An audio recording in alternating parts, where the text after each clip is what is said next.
Hey, this is Dr. James with some bonus content for Stop Smoking Today. This video is what is the single best thing you can do to quit smoking? And that's the whole thing we're trying to figure out. What's the best things that you can do to stop smoking, because you need to stop smoking. So we gathered all this material together. We're put all these videos in one location, so it's easy for you to just go from video to video. And I'm going to believe something will stick with you. You're going to get the right revelation. You're going to get the right tactic, and you're going to do this. You're going to stop smoking today. Hi, I'm Dr. Mike Evans, and I think quitting smoking is a journey. For some, it's a short journey full of resilience, but I think for most, it's a long journey, a long affair, if you will, of quitting and relapse. A complicated relationship that can have as much to do with a person's relationship with themselves as with the cigarettes. What starts as a pleasant sensation, an opportunity to rebel or even to belong, is replaced by less pleasure and a feeling of being trapped. A daily or hourly ride of nicotine withdrawal and then another cigarette which brings relief. Most teens who smoke think they will quit in their 20s and actually don't till their 40s. Stopping smoking is about making a change, and that is something we're not too good at. When I think of change, I think of two concepts: where you are at and cool. the mechanics of how we change. So we should start where you are at. When I started medical school, I thought I could take somebody who smoked and convert them into a non-smoker in one fell swoop. Now I see it differently. I focus on where the person is at. You may be in what we call pre-contemplation, where you're not really even thinking about change. Approximately 75% of smokers want to quit, but 25% are not interested. Maybe you're at the contemplation stage, thinking about it but not quite ready to act. Next is preparation. This is critical with smoking, especially in the likely event that you've tried to quit before. What has worked in the past and what hasn't? What caused the relapse? Maybe you're at the action stage. This is when you're ready to make your move. There's never a perfect time to quit, and at one point you just have to jump. I'll tell my patients, hey, it's going to be a challenge now and it's going to be a challenge in 5 years, so why not do it now? Do it And now. finally, there's the maintenance stage where you become a non-smoker and are trying to stay that way. When we make changes, critical to stop and think, how important is this change to me, and how confident am I in making this change? What we call your self-efficacy.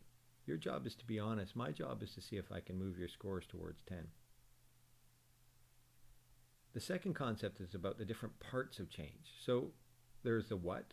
What are we changing? With smoking, I suppose it is straightforward, stopping. But if you think about it, you might be changing lots of things. I think it is like a relationship breakup. You start by just keeping things simple and low risk. You might break up your routine a little bit, avoid certain places, maybe use that juicer every morning to distract yourself. But you will need to change more than your smoking to stop your smoking. That's a good point. The next is the why. Why change? I feel like I could do a 10-minute video just on all the medical reasons why not to smoke, and they are legion, but I'm going to spare you. Partly because you already know, partly because you don't need any more guilt, and partly because in clinic I actually spend more time asking people what they like about smoking. Which sounds funny, but I think we have to recognize there are positives, or at least perceived positives, and I think it's important to reframe these perceptions for sure. if we are to make a change. So let's run through a few of the common ones. Cigarettes are my friend. They de-stress me. They relax me. I'm not going to deny that you may feel a sense of relief and satisfaction when you have a cigarette, but I see it a bit differently. You have a nicotine addiction. That's Nicotine more in real. tobacco is highly addictive. Within a few seconds of inhaling, it travels to your brain, causing you to have a temporary high. Over time, your brain changes, causing you to smoke more to get the same effect. We rate your addiction to nicotine with a few simple questions. Do you smoke more than 15 cigarettes a day, or smoke within 30 minutes of getting up in the morning? Do you find it difficult to go more than 4 hours without a smoke?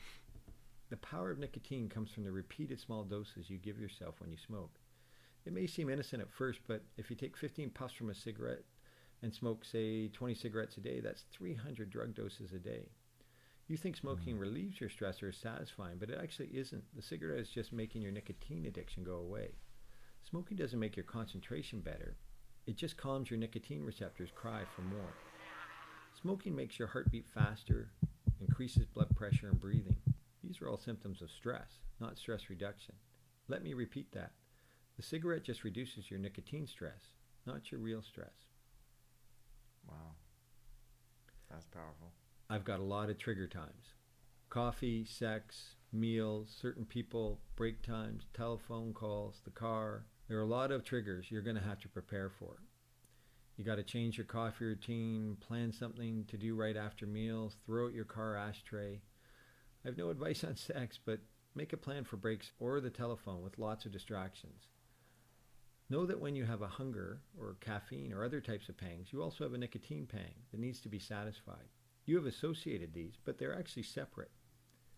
Alcohol and parties double the risk as you have the association, plus you're imbibing something that tends to lower your resolve. I want something in my hand. Yes, you are making maybe 300 hand motions a day.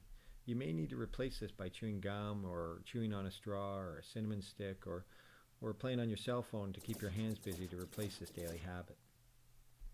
I will gain weight. Yes, you might, but I think this is actually more marketing than reality, what I call the Virginia Slims effect. On average, people who quit gain about 2.5 kilograms or 5 pounds. So 2 thoughts on this. Firstly, if this is a concern for you, you might want to focus on strategies that affect calories in and calories out, such as your new daily routines might focus on walking, a special emphasis on being mindful of emotional eating, or that your hand-mouth routine includes carrots or celery sticks.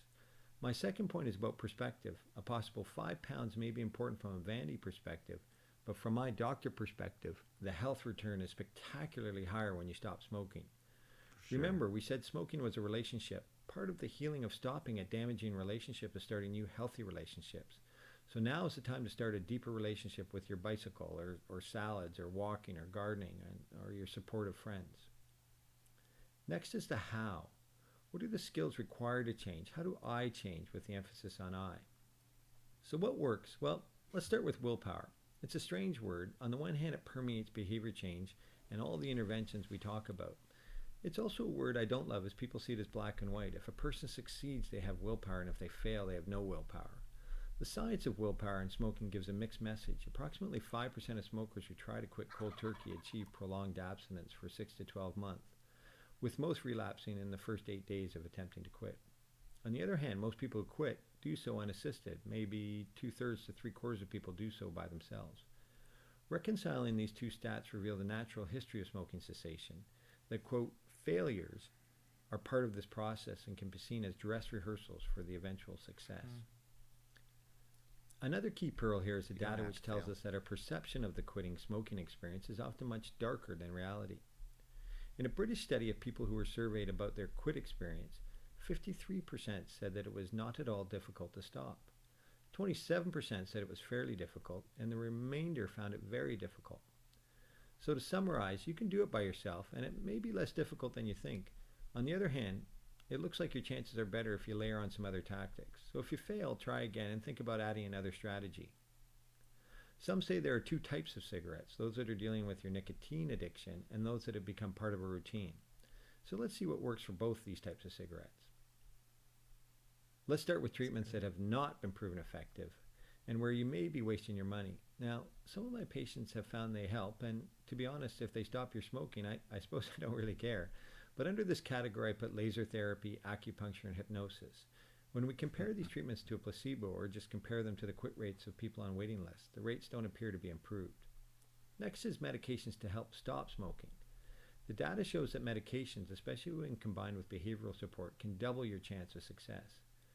Many patients are resistant, which I get, but I also see an irony in the fact that people are willing to inhale chemicals much, much worse for them, but they won't take a medication for a few weeks or months to stop smoking for the rest of their life. If we use nicotine replacement therapy as an example, it allows people to deal with the addiction of nicotine without having to inhale the other 7,537 chemicals in cigarettes. And that's what I worry about. People die. 2 full 747s of people a week in Canada from smoking, not nicotine. Nicotine replacement therapy comes in multiple forms, and there is usually less nicotine than what you get in a cigarette. You can put on a patch, which is easy and discreet. You can chew gum, although in a different way than you usually chew gum. You can suck on a lozenge, or you can use an inhaler.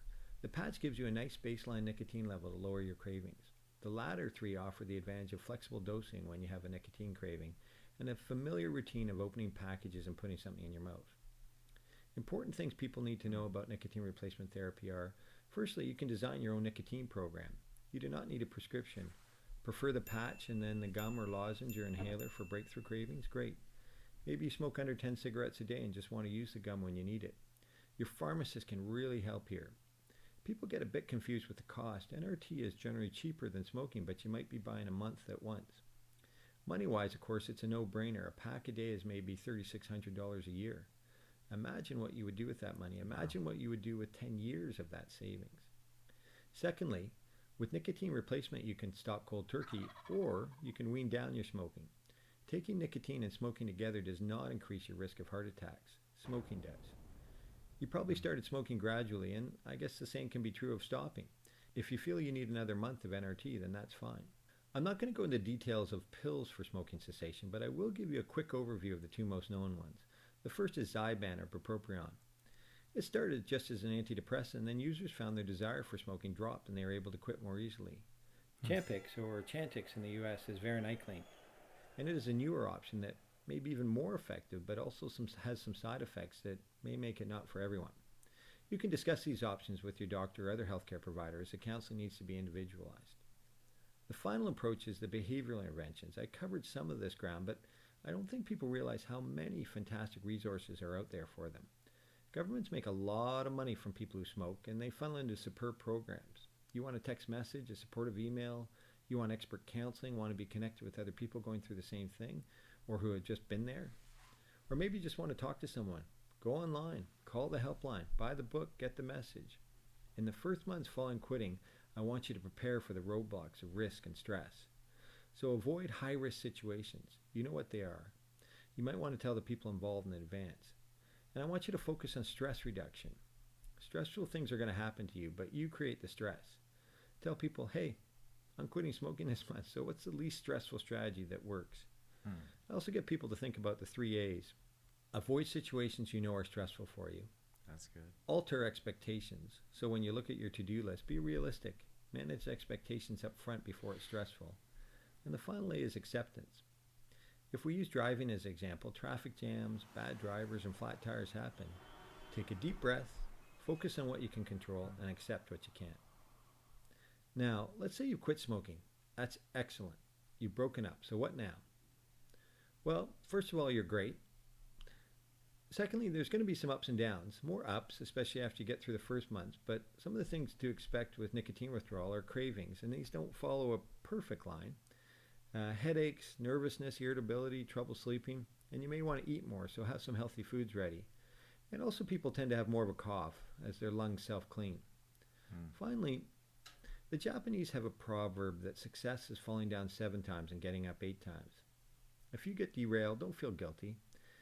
As I said at the beginning, this is a journey. Come back and see us. This is the best thing I can do for you. Don't learn helplessness. Learn about yourself and get ready for the next round. And thanks for listening. Okay, that was a lot of drawing. That was pretty interesting, though. He had a lot of good things to say, some different things that we wrote about and when we compiled all the information in the Stop Smoking Today guidebook. So I was familiar with a lot of that and a lot of good ideas. The thing is, you find the one that works for you. I mean, I know what I believe is right. I believe a spiritual avenue towards quitting is the best road to take. Not everybody believes that. And so we're putting all different kinds of information together because I want you to stop smoking more than I want to be right. So I know you can do it. I know you can stop smoking. Be encouraged. You can do this. You can stop smoking today.